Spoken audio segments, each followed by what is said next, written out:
Nested virtualization is the ability to install the Hyper-V role on a guest virtual machine. Now, you could forget the word guest, it's just a virtual machine. To do that, I need the Hyper-V host, so the physical server, the virtual machine that you want to install Hyper-V on. They both have to be Windows Server 2016. Now, you can also do this in Windows 10. In that case, it would have to be at least Windows 10. So no client OS older than Windows 10, no server OS older than Windows Server 2016. You must have a sufficient amount of RAM. Now, we can't really say what that is because it depends on what your virtual machines are actually doing, but 4 gigs at a minimum is enough just to get the virtual machine started, but it's recommended you have 8. So 4 at a minimum, 8 or greater recommended.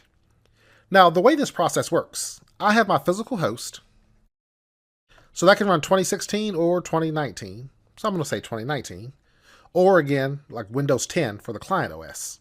You then create a virtual machine. The virtual machine has to run 2016 or 2019. Or it could be Windows 10, the client OS. That's possible. Once you create this virtual machine, you log into it and you install Hyper-V, that role, on your virtual machine. Exactly the same way you installed it on the host, you install it on your virtual machine. Now that you've done that, you then, in that Hyper-V, you will actually create a virtual machine. So now this would be your nested VM. So it really is nothing more than running Hyper-V on a virtual machine and creating another virtual machine inside of it. The common question that comes up is, why would I ever choose to do this? The short answer is very rarely would you choose to do this. Now, one place you may see this, about the only common place.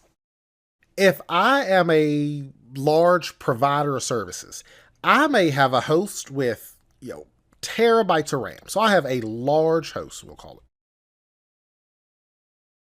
I can create a virtual machine on the host, and I can give you access to this virtual machine, meaning you remote desktop into that virtual machine, and that's all you see. But from that virtual machine, you could install any role, any feature you want, including creating other virtual machines. But from my point of view, I only have to grant you access to this guest virtual machine here. You don't have access to the host or anything like that. I can determine how many resources are available here. So let's say I give this 64 gigs of RAM, 8 virtual CPUs. Now, those resources can be divided amongst the virtual machines that you actually choose to nest. But not a very common solution. We just want to know that it is a possible solution. Now, by default, this is not enabled. If you want to do this, you have to enable it through PowerShell. So what you have to do, your guest virtual machine you have here has to be powered off. From the host, you're going to run this command. Set VM processor -VM name, whatever you name this VM. So if it's like RTS SVR1, that's what you would type it. Whatever you named the VM when you created the VM.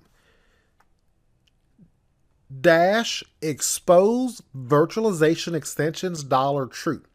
What this does is, from the host point of view, it enables pass-through of your processor's virtual extensions, whether that's Intel or if it's AMD.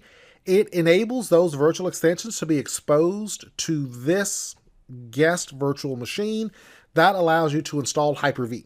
If you don't run that command and you try to install Hyper-V, the install will actually just keep failing, and it'll tell you that your virtualization extensions are not supported. So you just have to run that command.